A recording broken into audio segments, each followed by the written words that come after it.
All right. Welcome, everyone. Just going to wait a few moments as the crowd filters in.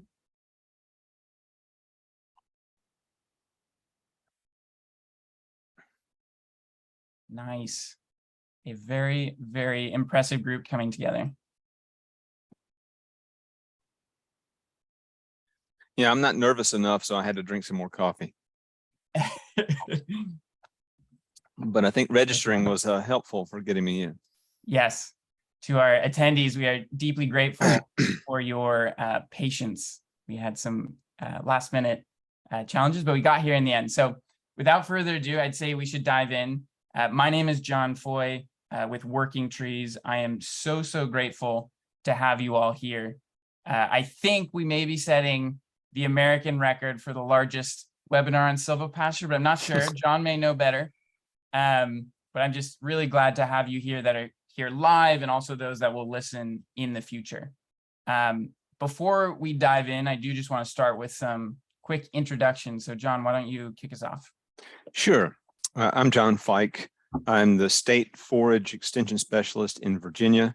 Have a 50-50 research and extension appointment, and I have worked on silvopastures for over 20 years now. Thank you, John. Wynn, do you want to go?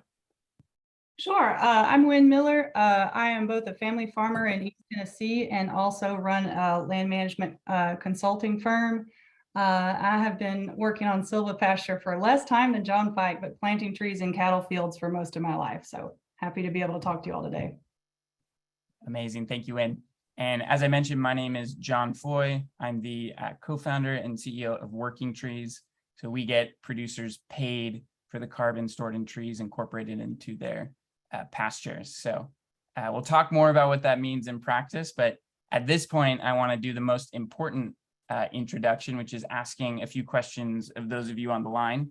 This is for you. So we're going to ask to just understand where you're coming from, both in terms of role, understanding of silvopasture, and where you're based. So I'll give you a few seconds to start filling that out. Are folks able to see it?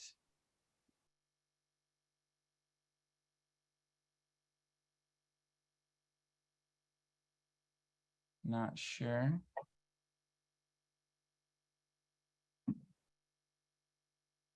Not yet. Let's see. It only said one of them saying that they can't see it. Ah, interesting. Do you want me and John to do our introductions? And or we've already done our introduction, sorry. Yeah, let's see. Short-term memory. How about that? There it goes. Beautiful.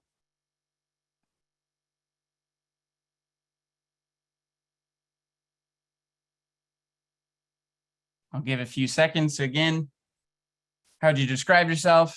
Knowledge of silvopasture and where you're coming from.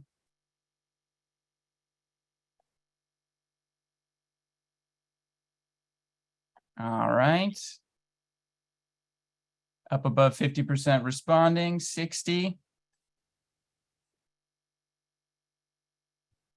We're still going. Give a few more seconds. All right, 3, 2, 1. All right. So we have tried to share the results. So hopefully you can see this. Majority producers, which are the biggest group is producers, which is great. That is what this webinar is designed, is who the webinar is designed for, but also a good number of government and extension. In terms of silvopasture knowledge, some basic and intermediate, though we certainly have both ends of the spectrum. And in terms of geography, the South, Mid-Atlantic, and Midwest, which is good because that's where, especially for the Working Trees program, where the eligibility is highest. So wonderful. Thank you. Great to get to know you all a bit better. So in terms of the agenda we have for today, our goals are to share resources with you all and to communicate how you can get involved for those that are interested. And how we'll do that is John Fike will walk through an intro to silvopasture, so the what, the why, and the how. I'll talk a bit about silvopasture economics, including carbon, and then we'll hear from Wynn as both a producer and a practitioner. So without further ado, John, over to you. Thank you, John. Just for point of clarification, I was seeing your chats. If you're chatting to the group with questions, please keep those coming, because I think that our ombudsman, as it were, will take care of those as we go along. Yeah, and maybe to clarify one thing on that for housekeeping, we want put in all your questions and comments through the Q&A function, and we will use that to answer questions real time, either via text or voiceover. And we want to use the Q&A function because then we can, even if we don't have time to answer in this webinar, we can get back to folks. So that's why the Q&A is where we really want attention focused. Okay, so I think I have 15 minutes, and I think Kevin is due to ping me at about 3 minutes left in my talk.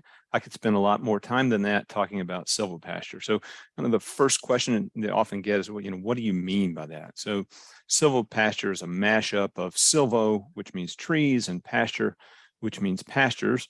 And, that's great, but it doesn't really give you a whole lot of definition. How do I hit the next slide here, Bob? Yeah, so let me just say that silvopasture isn't new. Where I am in the Appalachian region, this is probably a fairly common sort of scene or practice. You would have had cool season grasses underneath any variety of trees. In this case, black locust would have probably been prominent in those systems. You would have had a functional tree providing resources like shade to livestock and timber, fuel posts, firewood for home use. And then those trees, in the case of black locust, are also putting in nitrogen back into the system to support that grass growth. So it's not a new practice. Oftentimes it's probably considered more a tropical practice, but we do have a history of it in this country. Next.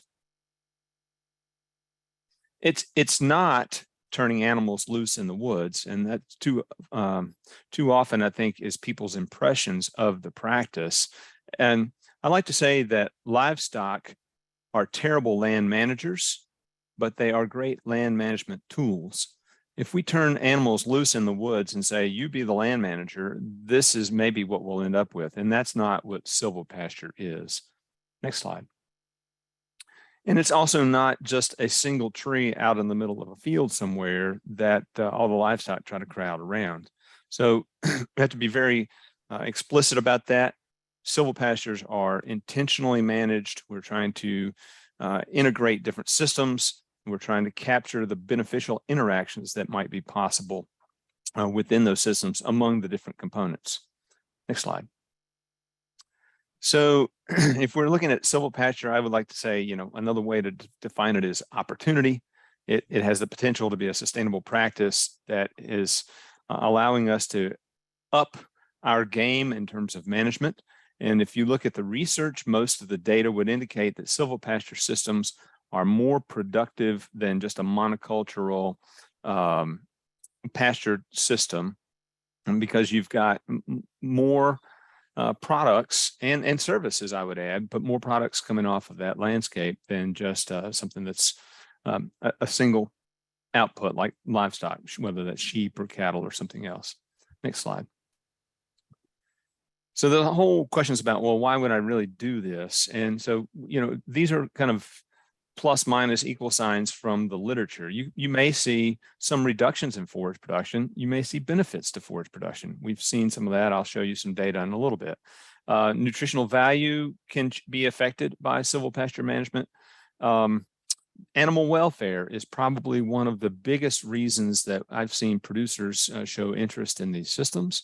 And there are a whole host of ecosystem service benefits to include greater biodiversity and reductions in soil erosion.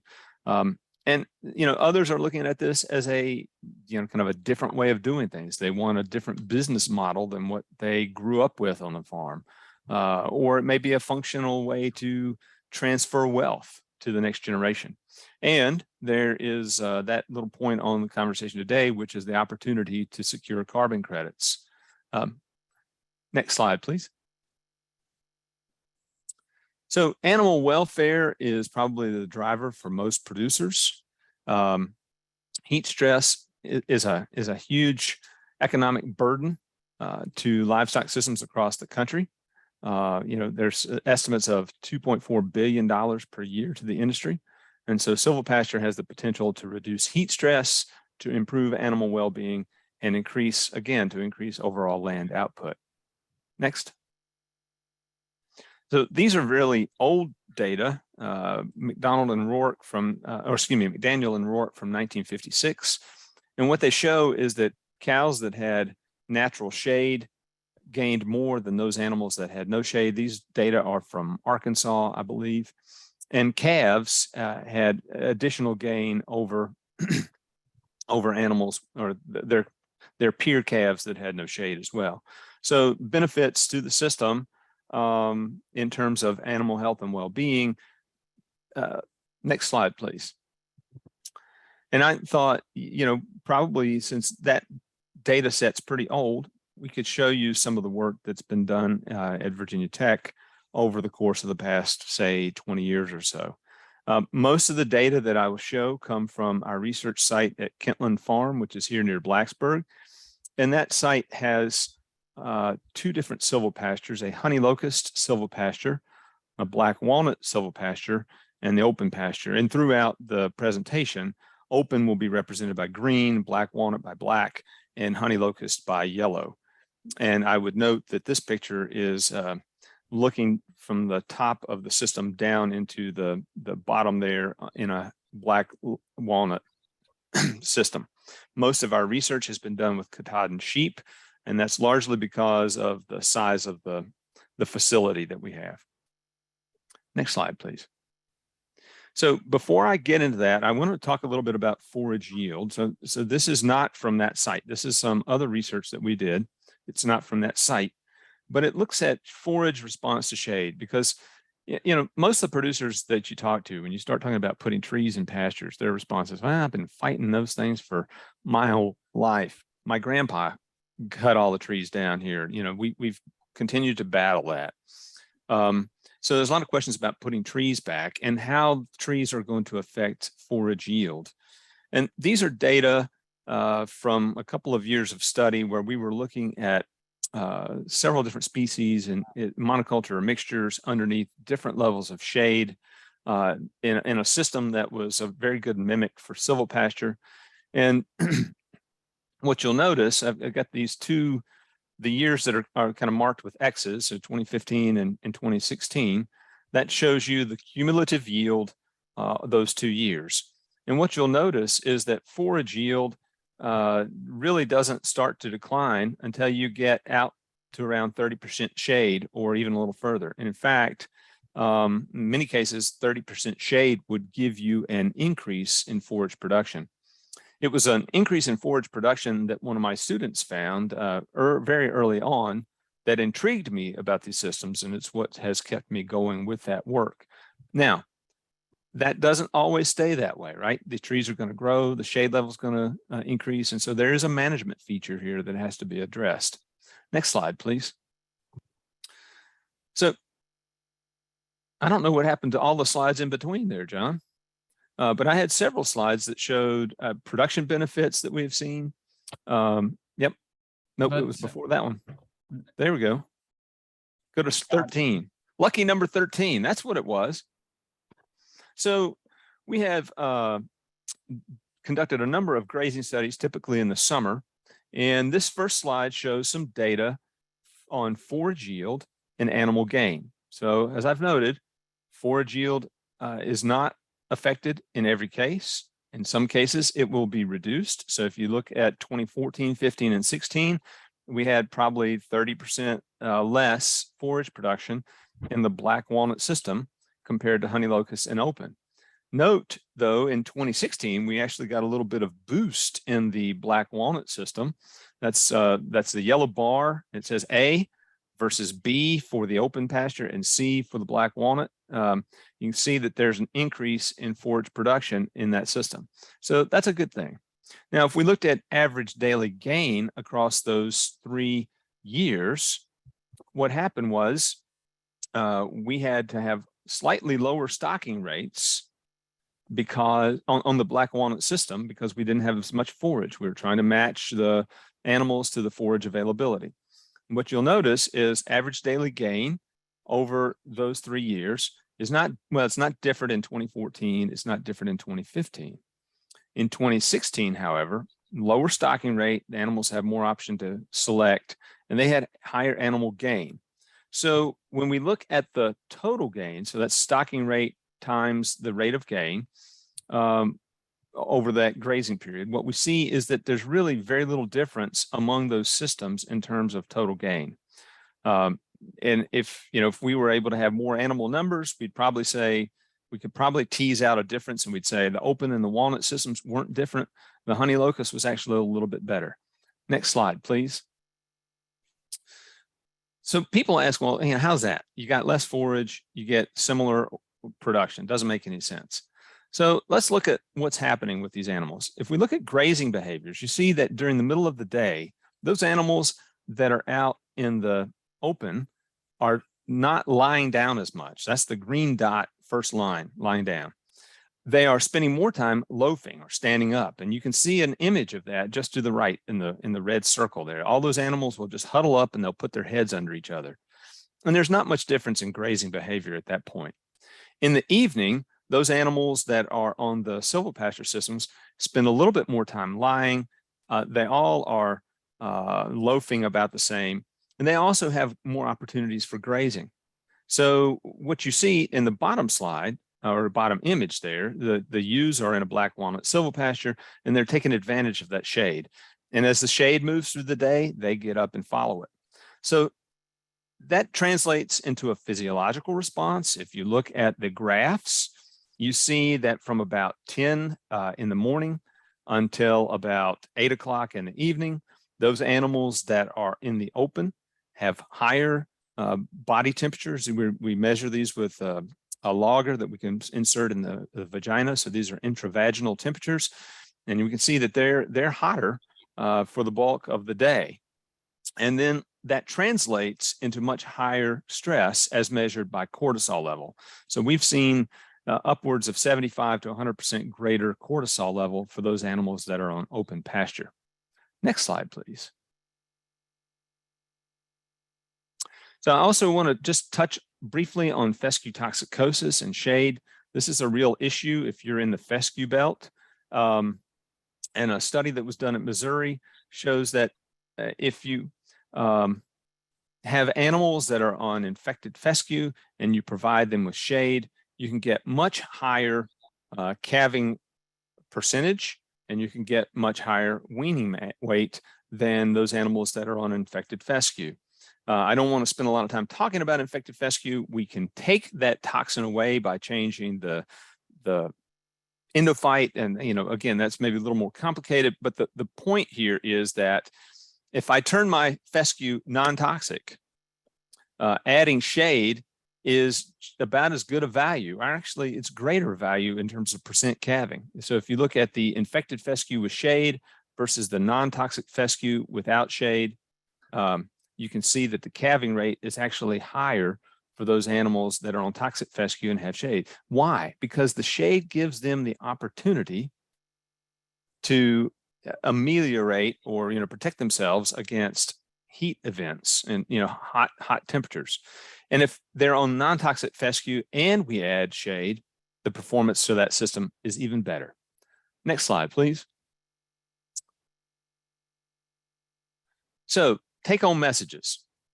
Integrated silvopastures are more productive than open pastures, despite sometimes having lower forage production. So they're more productive from an animal standpoint and from having a tree in the system standpoint. And then the animals are less stressed, so they can perform better. Even if forages are reduced a little bit, that greater comfort and behavioral changes translate into more efficient gains. Next slide, please. So for these last few slides, I just want to show some images of silvopastures around the state of Virginia, producers that we've worked with. This is a farm in Madison, Virginia. It's the northern Piedmont. this gentleman had a pine stand. He's been thinning that out over time. And his primary motivation was heat stress abatement. He is also looking at timber management. So he's looking at making 2 crops out of this land base. Next slide. This is a different approach. This was a solid stand, and rather than going back in and thinning individual trees within rows, the producer decided to create alleys and establish a fescue between those alleys. Again, heat stress abatement and timber management are his production goals. Next. Another pine stand, and this is a former student who had very limited resources at the time. So he said, well, I'll do this with limited outlay. You can think about this if you're in the Southeast and there are pine stands around, there are probably lots of opportunities where those stands need to be improved, where you could go in with little outlay and thin to improve the tree stand, bring in goats to improve the understory vegetation, and create sort of an environmental restoration activity out of the whole thing. And he said it was part of his fitness plan. Next slide, please. Another producer did this simply for aesthetics. He thought it would look good. The first producer that I showed you, I should have added, he has some rental property near his silvopasture, and he says, I'm sure I can do collect more money in rent because of the attractiveness or the appeal of the silvopasture that's there. So aesthetics is a real thing. It's sometimes hard to put a value on, but it can have a monetary value. Next slide, please. This gentleman, Mr. Napier in your lower left, was looking at converting some forested land for improvement of land value for intergenerational land and intergenerational wealth transfer. This is kind of a second career for him. Next slide. Others are looking at it, both from a production as well as from a wildlife standpoint. And this farm is in Southern Virginia, and the landowner said, the cattle use these systems. It works really well for him, but when it's hunting season, the cattle move to another site. So what you're seeing here are twin rows of loblolly pines that he planted on about 60 acres. Next slide, please. Mr. Buck Holsinger may be in the audience today. Buck has been very interested in 2-story agriculture, and he has been avid follower, I guess. It's not quite the right term, but he has read Tree Crops by J. Russell Smith, and that was part of an inception point for putting trees back into his system. He's used a variety of species, and he's looking at this as a way to grow value on his farm, as opposed to building a barn for heat stress abatement, and then that barn depreciates in time. So these, I should have gotten some new pictures from Buck to put in these slides. These trees are much larger now, and he's actually limbing some of them, and the livestock go in and clean up the leaves that are on the limbs. So he's been a great advocate and a great person to work with in Virginia, and probably would be a better speaker for this than me today. But this is kind of one of the potential images of what silvopastures might look like in the context of planting hardwood trees in the system. Next slide, please. Another producer in Southwest Virginia, Todd Repass, he's an engineer, so he laid everything out in straight lines. Started with walnuts and black locust. The walnuts were a little bit challenged, also had some pines. The pines were probably even more challenged, but and this is another one where I could have done some updated images. Apologies for that. But these systems have worked really well for him in terms of being part of the infrastructure. And I would say for Mr. Holsinger as well, that when they put the fences up as protection mechanisms, that's part of the infrastructure that supports their rotational grazing management.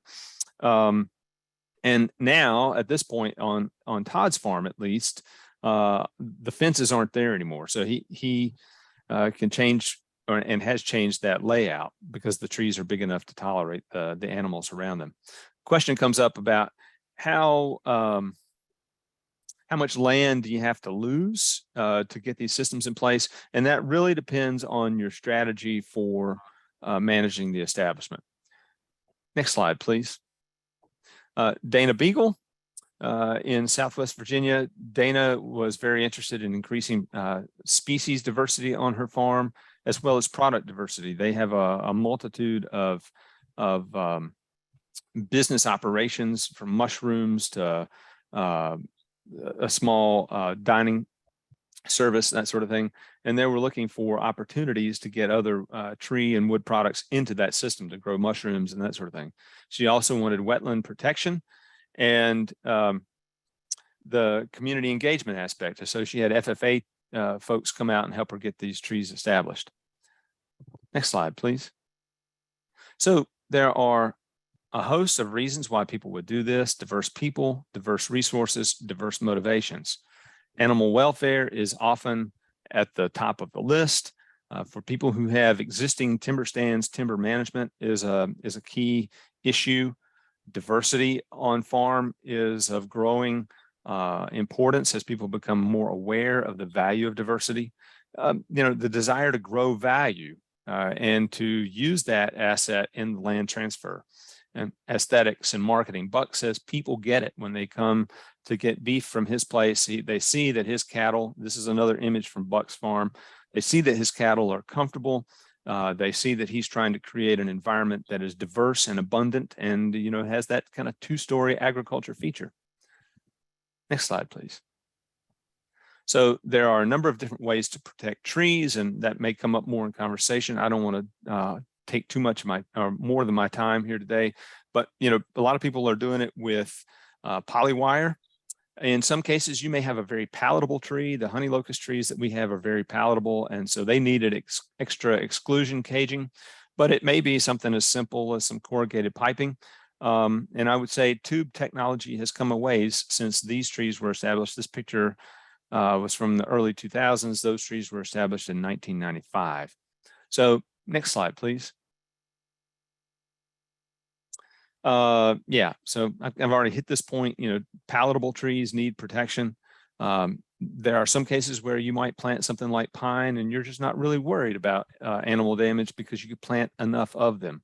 But we have to consider all of these things when we think about how do we establish the site. What tree do I have? What kind of animals do I have?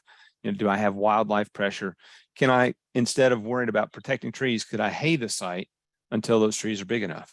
And then the question is, are your alleys wide enough to accommodate your hay equipment, things like that? So, lots of kind of things to think about as you put the system together.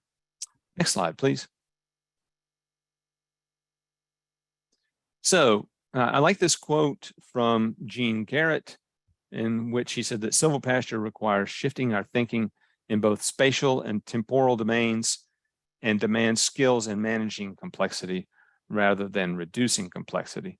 Much of our agricultural system at writ large is based on trying to simplify things to get just one crop in the field and have only that one crop growing. And that's not the way nature works. So silvopasture, in my mind, is more of a mimic for what natural systems might look like. And we'll point out that we were talking about tree protection just a second ago. And I would be remiss if I didn't thank Austin Unruh for this picture. This is another approach. Austin is just putting tree tubes or trees in tree tubes and then wraps the tree tubes with barbed wire. And at least in this case, the livestock here are respecting that.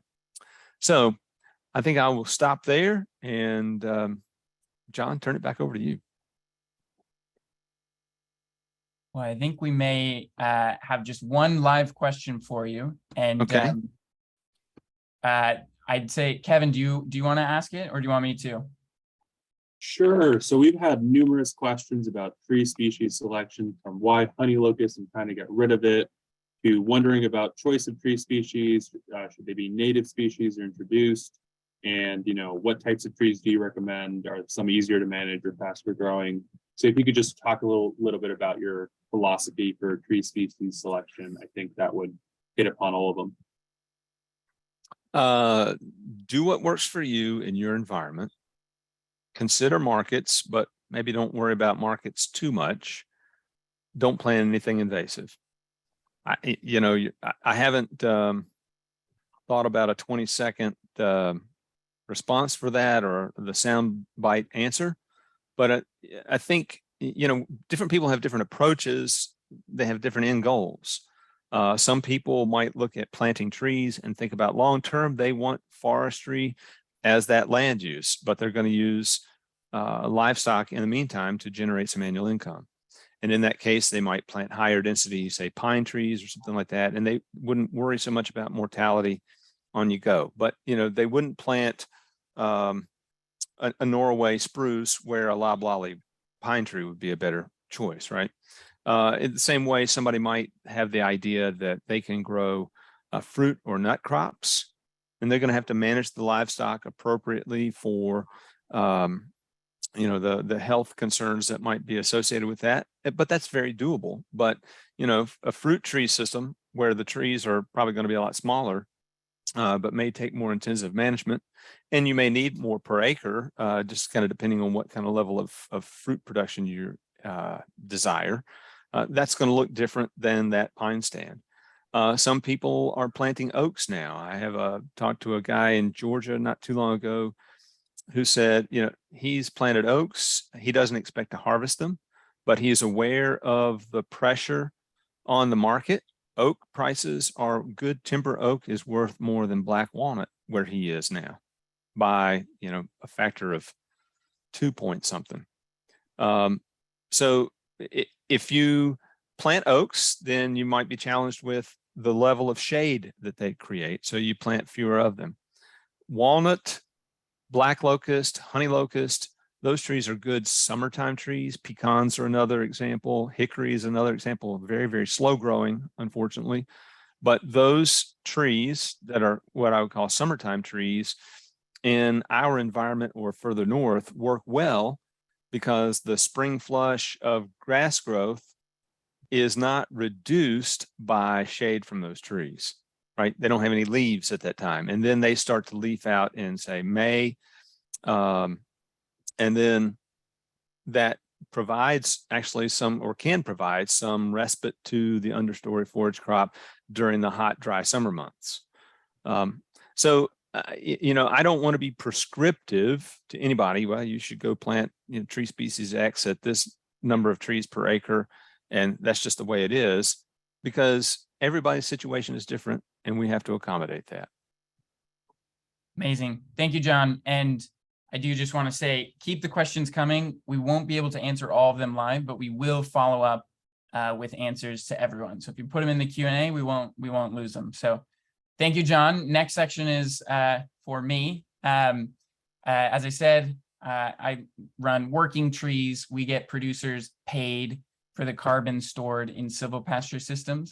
And so we'll go into details on, okay, how does the carbon economics work? And then we'll go more broadly into what are representative silvopasture economics. But first, I just have one question to the group, because I think it would be useful to see where our starting point is with carbon markets. I don't know if folks can see the poll, but I'm curious to hear what's your starting point knowledge. Can people see it?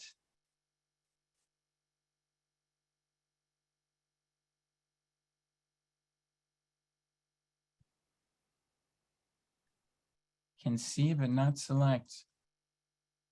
Let's see. Let me try again. Let's relaunch this thing.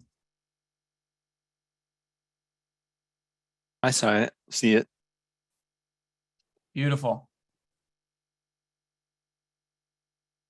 Okay, response is coming in. Super, super interesting. I'll give a few more seconds and then allow all of you to see as well. 3, 2, 1. So what we have is that there's a good chunk, a quarter of you that haven't really heard of what carbon credits are, what carbon markets are. Not surprising, they're new and unique. Bulk of you have some knowledge, and then there are a couple of you that have actually already enrolled in a carbon program. So that's fascinating. Thank you. So useful to know, because I think where we need to start is first in describing what carbon markets are, what the carbon credit is. So I imagine all of you have heard of a company that has made a big climate goal, something like a net zero or carbon neutral commitment. This means they have set a date by which they want to get to effectively zero emissions of greenhouse gases, whether that's carbon dioxide or methane. They do that first by reducing their own emissions, but for pretty much every company, there is some amount left over. They have to emit something in order to keep their business running. At that point, they will pay others to pull greenhouse gases out of the atmosphere for them. That transaction is all a carbon market is. And for each ton of carbon dioxide that is drawn down, that is roughly what a credit is. So you have all these companies that are making big, big climate goals, and the demand for these credits are just absolutely skyrocketing. And at the same time, supply is constrained. And most of the folks on this call will know that producers and landowners are the largest and most scalable carbon drawdown option that we have. And this is both trees and soils. What's potentially news is that silvopasture has regularly been identified as the largest agricultural solution we have for drawdown. So for incremental drawdown of carbon dioxide. But to date, there's been almost zero project activity. And that's basically what brought us all together. And I wanted to just tee up how we all collaborate together, including working trees. So where we add value is we provide a technology that makes use of the sensors that are already in your smartphone to measure silvopasture carbon. Without this, you have to have about 1,000, sometimes 3,000 acres to participate in a carbon project, which obviously means most people can't participate. And then second is we sign long-term agreements with buyers of carbon credits so that producers aren't exposed to the market risk of whether prices go down or up. And if needed, we allow for prepayment. So if you need some cash up front to help get the planting done, you can. We partner with folks like Virginia Tech because, as you've already seen, they have the best practice training on silvopasture for producers, and their mandate is really to engage producers. And so what we're aiming for is generating really high quality carbon credits together. And where we are is we have lined up a guaranteed buyer, as we've talked about, and we have kicked off a carbon project, which is really exciting. And to our knowledge, this is the first silvopasture or even broader agroforestry carbon project in the US, which is pretty fun. So at this point, I want to give just some high level numbers on carbon before going into broader silvopasture economics. With our guaranteed purchases, you will get $20 or $30 per credit. 20 is if you get paid up front. And again, that helps if you need some upfront financing to help get the trees in the ground. 30 is if you want to get paid as the trees grow. Now, nature is hard to predict, but depending on the species you plant, the density, and where you are, you can anticipate 1 to 2 credits per acre per year once the trees are up and running.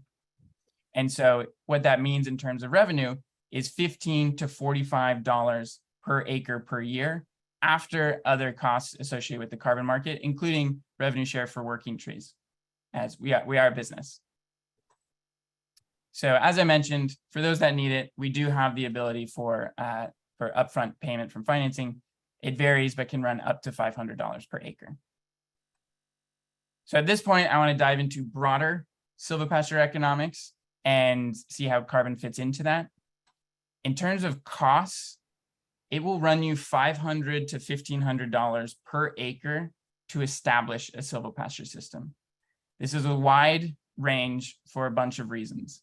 The density of trees can vary, anywhere from 30, in some cases up to 200 stems per acre to start. The species selection and genetics, you can have very low cost pine seedlings, or if you're doing an improved variety of honey locust, it can run $5 per seedling. Tree protection is a big cost as well. There are low cost methods like polywire, which maybe you already have some, to higher cost approaches, including individual tree tubes for individual tree protection. And those can run up to $10 per tree. And then labor is, of course, always a factor, whether it's in-house or contracted, and things like weather can really impact what needs to be done. Fortunately, there are incentives to offset those costs. We already talked about carbon, can be up to $500 per acre. And there also are USDA support mechanisms that you can stack with carbon. Now, these really vary by program and by state. The most common is the Environmental Quality Incentives Program that will run anywhere from 200 to, in some cases, over 1,000. And the key message here is that it is possible to establish silvopasture essentially at $0 down in year one, with big caveats around a lot of the USDA support tends to be cost reimbursement. If we start to look at what it looks like to operate these systems, these are maintenance is highly variable, and Wynn is going to give you a great walkthrough of her experience, and it'll be impacted by how you're managing competition, how weather impacts what needs to be done, especially for things like irrigation, and what your long-term canopy management plan is. In terms of the benefits, we already talked through carbon 15 to 45. Shade benefits will really, the dollar value will depend on your operation. So don't want this to be gospel truth, but research has shown that it can run north of $40 per pair. So depending on your stocking density, you can translate that to acreage. And in terms of displacing hay costs, it can get north of $100 per acre, again, depending on your species selection and what you're doing for hay now. So bringing this all together, when you're establishing silvopasture without any form of carbon, roughly what you would expect is, okay, you have a cash outlay at the beginning. It does take some time before you realize some of these production benefits. So maybe year 5, sometimes earlier, if you're quick growing trees, you get the benefit from shade or fodder, and then they start to pay back the investment that you made. And it does ultimately pay it back. The production benefits are very real. With working trees, what we're trying to do is help de-risk that a little bit for producers so that we can get as close or even above $0 down. If you want the prepayment, you still get the production benefits. And then once you have essentially paid back what was prepaid at the beginning, then you start to realize the carbon benefit again, increasing the returns on these silvopasture systems. Now, these are illustrative representative numbers. And so each operation will have to go through the process of finding out what makes sense for them. Which brings me to my one request, which is that for folks who have not yet signed up already, I really want to encourage you to go to our website at workingtrees.com/land analysis. Put in your information. We'll do a custom land analysis specific to your property that covers your eligibility for the Working Trees program, along with rough silvopasture economics that are more customized to your location. And for the early birds, the folks who sign up quickly, we can offer a couple of benefits while supplies last. One is free technical assistance from an experienced rancher and silvopasture consultant from none other than Wynn, who you'll hear from shortly. And 2 is discounts on tree protection tubes, which happy to share more information for folks who get along to that stage in the process. So without that, I'll hand it over to Wynn. Do you want me to stop sharing? Sure, yeah, I'll add mine. Well, I guess, Kevin, I don't know if we want to do, if there's an obvious question while we load. Yeah, just one quick question we keep getting is about whether we work with new tree plantings or establishing a silvopasture area from existing tree stands. And I just thought it was important to just state that we're working and generating credits from newly planted tree areas that were existing pasture land. Yeah, thank you, Kevin. All right, well, welcome everyone. Thank you for being here. It's exciting to see the interest in this topic. I knew it was out there, but it's fun to come into contact with folks. So I will tell you a little bit about what my family farm has done, why we got into silvopasture, and what my role has been. We'll look at our particular motivators, which they're very specific, and then some of the outcomes and costs that we've found. I do want to say, I just want to throw out there, there are a ton of great questions coming in, but a lot of them are kind of site specific, especially to do with individual tree species and stuff like that. So I'm sure, I believe John Fike and John Foye are probably working their best to finish those questions as we go. But I will say some of this stuff, you really have to know the site. And just to kind of flag that everything that I'm saying today is specifically oriented towards a specific site. So I'll try to give, a learning curve that you can transfer through your own site, but just be aware that of all the large world of silvopasture that we've seen in this presentation so far, ours is just one particular application. So About the farm, so Skillet is a century farm over in East Tennessee. We've always been known for being early adopters, and today we farm about 1,000 acres, livestock only.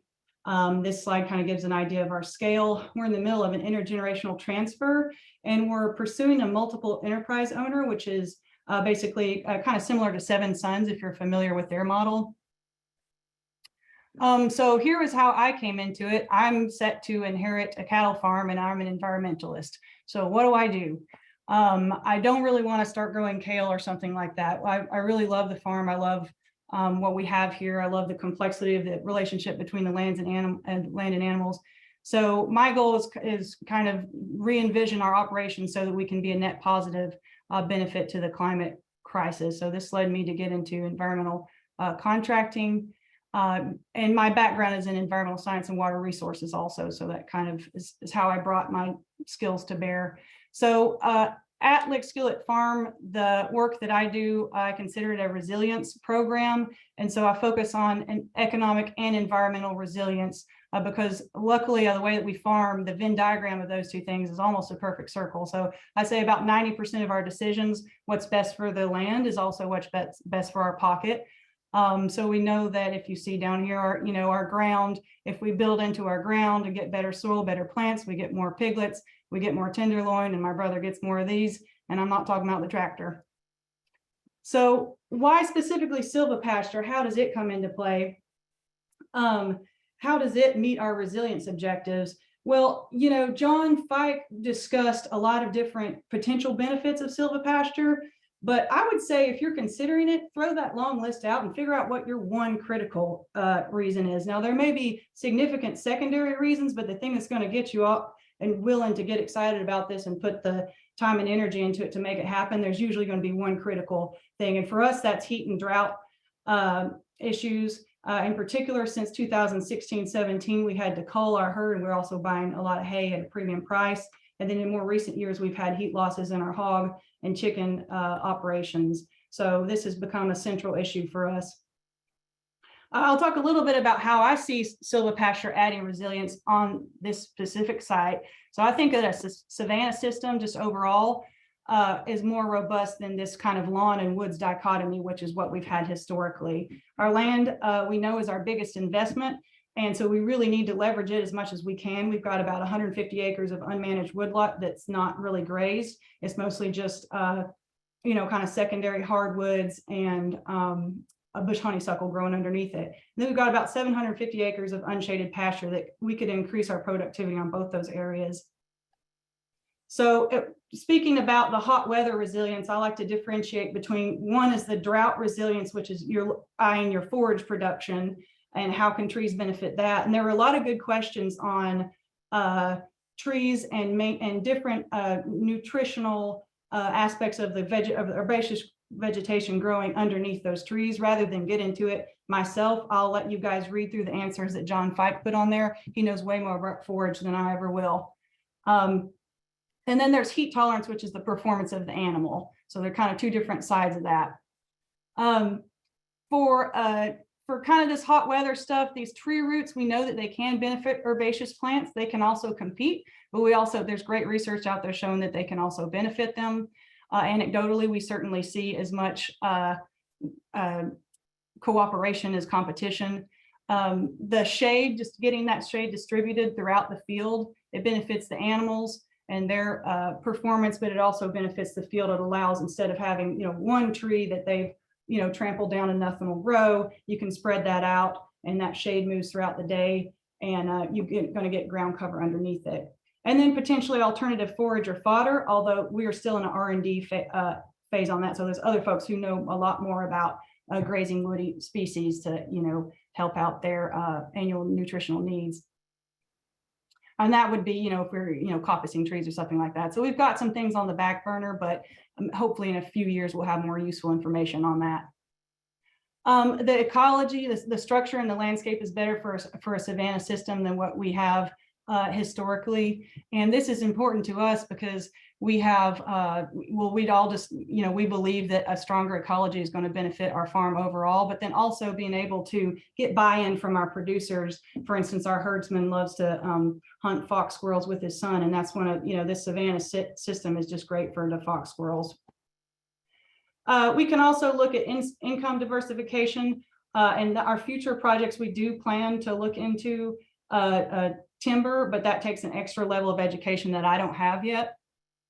And then there's one of our top 3 new income streams that we're looking at is an event venue, and trees can help provide, like that one person that Fike brought up, they can help provide an aesthetic and also buffer between different land uses, and they can protect your investments by being a windscreen. So those are all things that are very realistic that we can get out of these trees on our farm.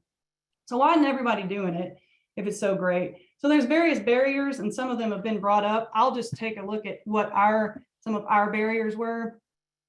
So first off, haymaking. My parents got a hold of this book back when it came out, and I grew up making hay, and we kind of look back at like it was really fun, but actually it was a big pain in the butt, and I don't miss it. So we pretty much cut down our hay by 80%. We used to feed about 5 bales per animal, and now we feed 1.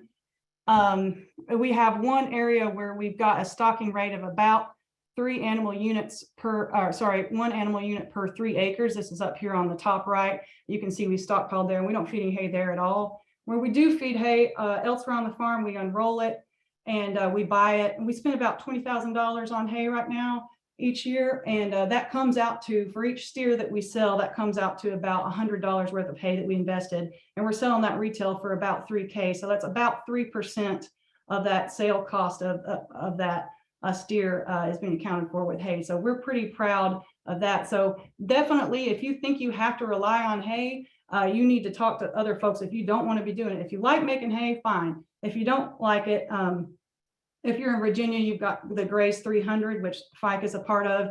Their UTIA has its own resources. I'm sure North Carolina does as well. But if you want to not rely on hay, there are options out there. And then there's this assumption that all plants have to be competing with each other. Of course, a tree's taller than grass. It can get to the sun where the grass can't. But it's also true that these plants can interact and benefit one another. Again, that the changing nutritional value and that increased digestibility of plants growing under trees. I believe that Fike is addressing that in one of the questions if you want to look those up. But there's a lot of resources out there. This isn't new science. It's been around since about 1997 that we knew that these plants benefit each other. And on the farm, we don't see an inherent incompatibility. It's just a management issue. You can have dirt under trees or you can have grass under trees. It just depends on how smart you are. And it's not really rocket science either. So the cost effectiveness was really what our concern was. And for me, when I looked at the cost effectiveness of the conventional guidance and kind of applied it to what that would look like here, I was really, I had a few issues with it. I just thought, well, this isn't something that I could recommend. So of course, cost effectiveness, I'm dealing with 2 measures. So one is our material and labor costs, and I measure those at 2 years. And then our survival, which for me, I'm just looking, or our effectiveness, which I'm measuring by survival or mortality. But if you're going for another income stream, then you would instead use effectiveness for what is your, what's your income from that tree. But for me, I'm just looking at costs over mortality. So some of the issues I had with the conventional guidance was I found this in, an extension and NRCS and other case studies and, just online ways that people were doing stuff. When I tried to apply it to our site, our climate is warm, sunny, lots of rain, long growing season. We have very fertile soils, and it's just the weed suppression that worked elsewhere didn't seem like it was going to work here. And in fact, I've tried it and it doesn't. I can mow 4 times and I've still got burdock that's up to my shoulders by the end of the year. Our scale and grazing pressure and just our animals' personalities. We have very frisky steers, and we graze them not terribly dense, but as dense as we can manage given our fencing. And a lot of the protection that I saw out there just for sure wasn't going to work here. And again, I tried that as well, and it didn't work. And then also unreported labor costs. I was concerned that the labor costs that I was seeing were reported in such a way that it didn't look like it came from payroll. It looked like it came from somebody doing one particular task saying how long that took and then dividing it by, trees or acres. And the labor costs that I'm interested in, the way I want those documented are by payroll, because that's actually what comes out of my wallet. So I was not able to recommend the conventional approach to silvopasture on our farm.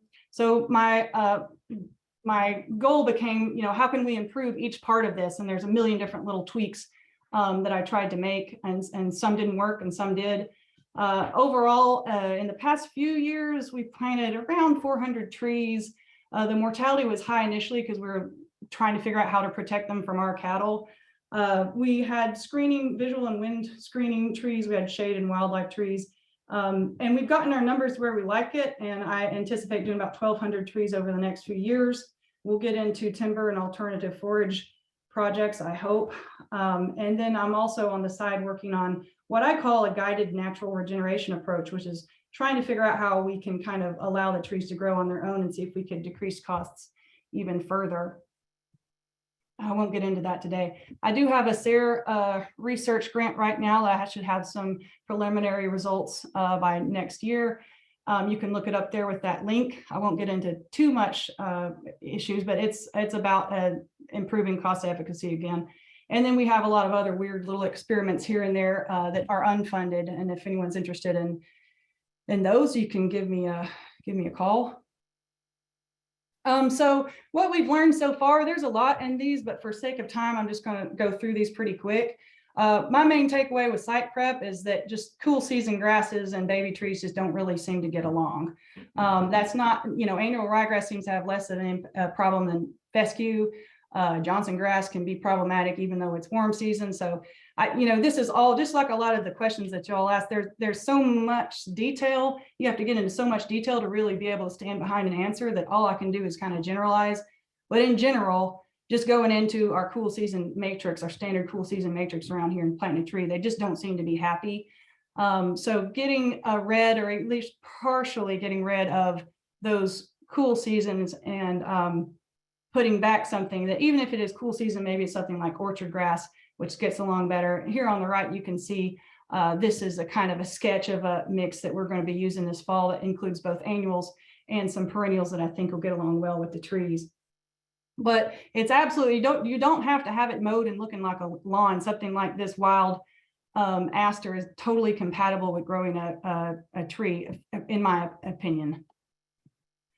With planting, it really just seems the biggest takeaway from that is you need to wrap your life around the trees, not vice versa. You can't make them wait on you. If you've got oaks coming out, that's too late.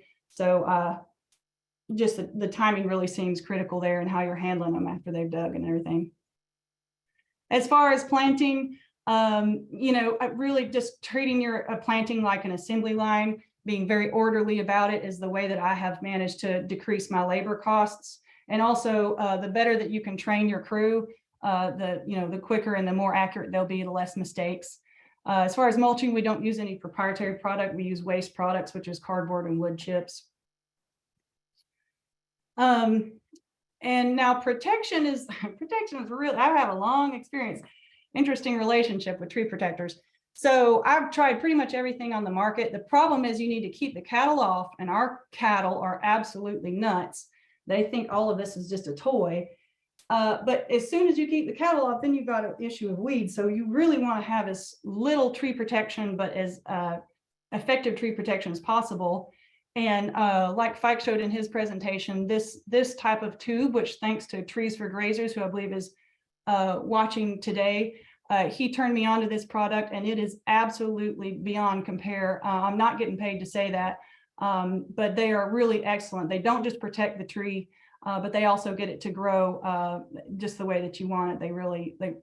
They're just so great. I could go on, but just on their own, they're not enough for us. So we do energize these tubes and we line them up. And in addition, even energized, I still get animals pushing them over and breaking the stakes off at the ground because our animals are crazy.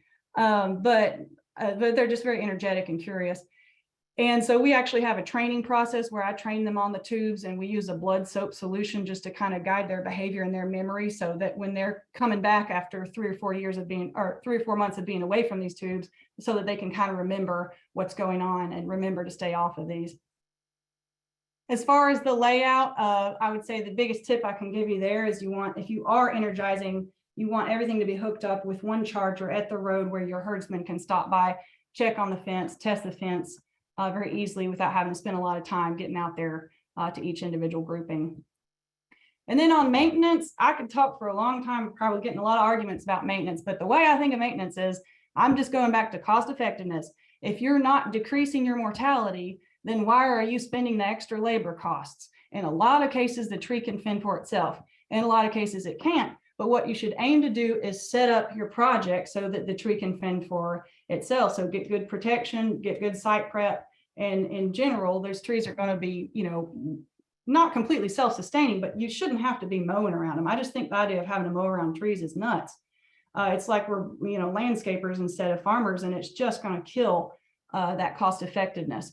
So if I do need to weed, I use a little sickle. I don't go in and mow. I don't even use a weed eater because I can just control that sickle easier. And I just pull out anything that I think is a little bit, competing too much. And then I just lay those weeds right down on top of themselves. And this has gotten us through a really wet year where I've had only, I think, 1 3 or 4 week period where I didn't have a hard rain every 10 or 14 days. So this is working out. As far as watering, so wet years, I know how to deal with. Dry years, I don't. Dry years, I have not had a dry year since I've taken silvopasture on in a serious way. We do have a watering system throughout the farm, but we don't have irrigation. And this will absolutely drive our costs through the roof because we have such a long year. If we had a 2016 or 17, one of those droughts, I mean, you'd just be watering for so long and having to hand water, without irrigation. This is, for me, a huge flag. So actually, when I did my cost projections for the future, I calculated in, okay, what would it look like on a dry year? Because I know on a wet year we're fine, but on a dry year, this just really changes everything.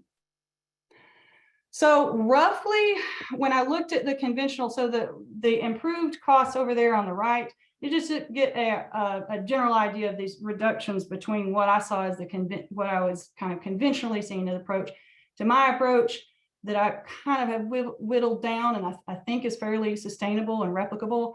I've got roughly a 50%. That I want you to take that with a grain of salt because the costs on the right are documented costs, whereas the costs on the left are partially documented, partially from case studies, partial projections or quotes or stuff that we've got. So it may, in reality, if I've done these side by side and they're on the exact same land, I might not be able to get as good of a cost reduction, but these are kind of the best numbers I could come up with today. So to kind of summarize that, and your maintenance costs during that first 2-year period are not equal to the ongoing annual maintenance, just because you do most work at the beginning. So here's some kind of factors that were affecting my costs. But I think of costs in terms of trees rather than acres, because if you're talking about acres, you're having to assume a density. I did assume a density here of 35 trees for an acre, which just happens to come out to about 35 feet on center. My planting costs was around $13.50 per tree. At 2 years, which is how I kind of, have been tallying up things, I'd invested about $25 per living tree. So that's taking mortality into account. And then after that 2 years, I projected that I think I'll spend about $2 per tree for the remainder of the tree's life. And of course, that varies greatly depending on the year. But as the tree gets older and older, that number is going to approach 0.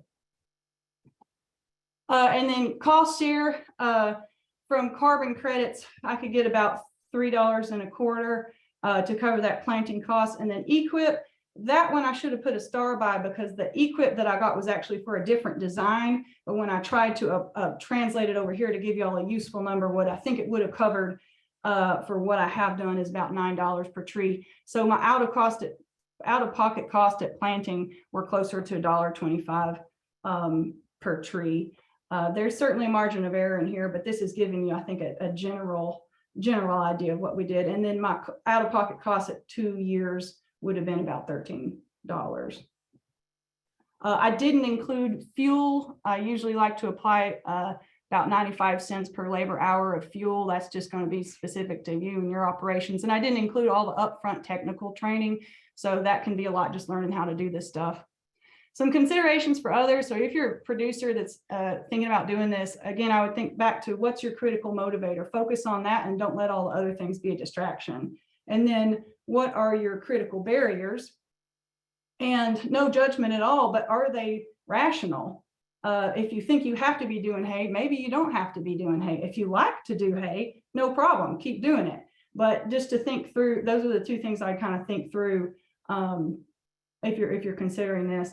And then for policymakers, can we start to incorporate some of the kind of lower cost things into our practice guidelines? Because right now, in order for me to get the lowest cost, I'm not going to be able to do things in such a way as to be viable for equip. And then if you're curious and you would like to learn more, of course, sign up on John Foye's website, but I'm also working with some others to try and build or rebuild a network of some Southeastern practitioners. I know there's a good network elsewhere in the country, and I'd like there to be such a strong network in the Southeast.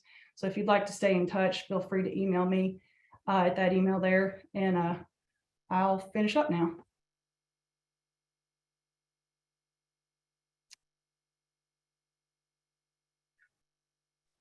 Amazing. Thank you, Wynn. The Q&A was blown up. Kevin, which one should we tee up for Wynn? Why don't we ask Austin's from Mr. Trees for Grazers? Wynn, what's your Tennessee version of, I'm going to butcher this, but Louisiana? Oh yeah. Okay. So I have a picture of that. So there's a woody species and there's a non-woody species that I'm looking at.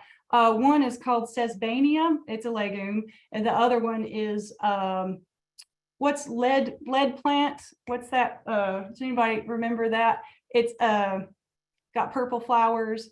Anyway, there's a couple different species, but one of the common names is lead plant. So those are native legumes that are like short and shrubby, and I think will respond well to grazing. But I haven't, I mean, basically we need to be able to plant those with seed and have them like sucker back and come back like a perennial crop. But those are the two species, whichever genus it is that's lead plant, and then this Sesbania. There's a native version of Sesbania.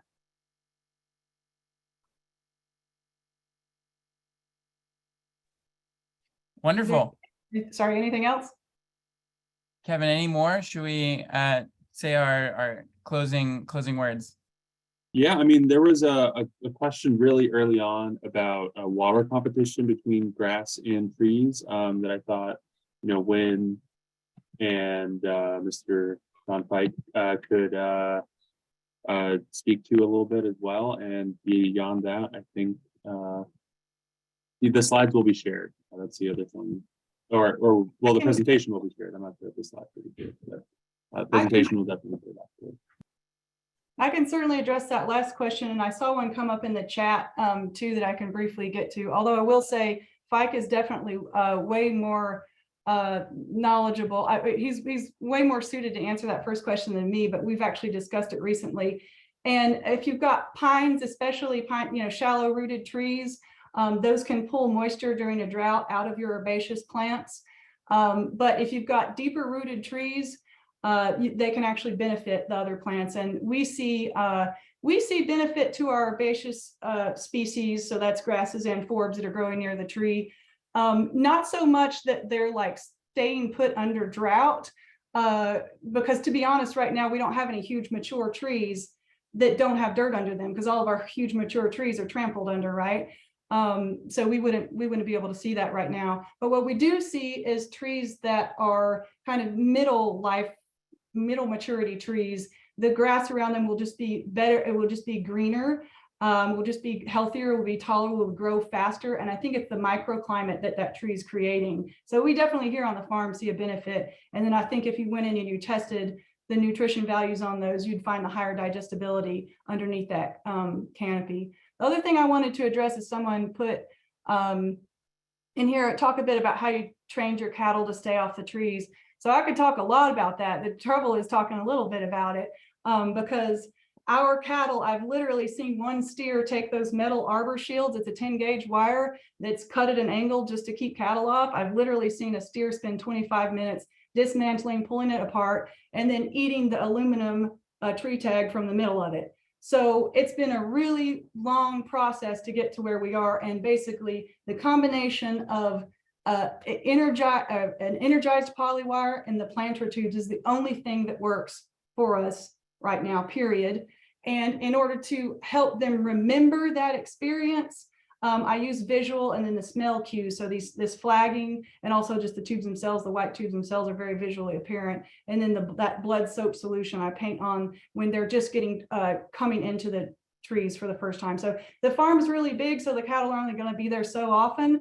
And they're in 2 different herds. We do a leader follow system. So when the followers or the fats, as we call them, it's a lot of the younger animals, when it's their first time coming into the trees, basically the first trees that they interact with, I make those like kind of non-critical trees.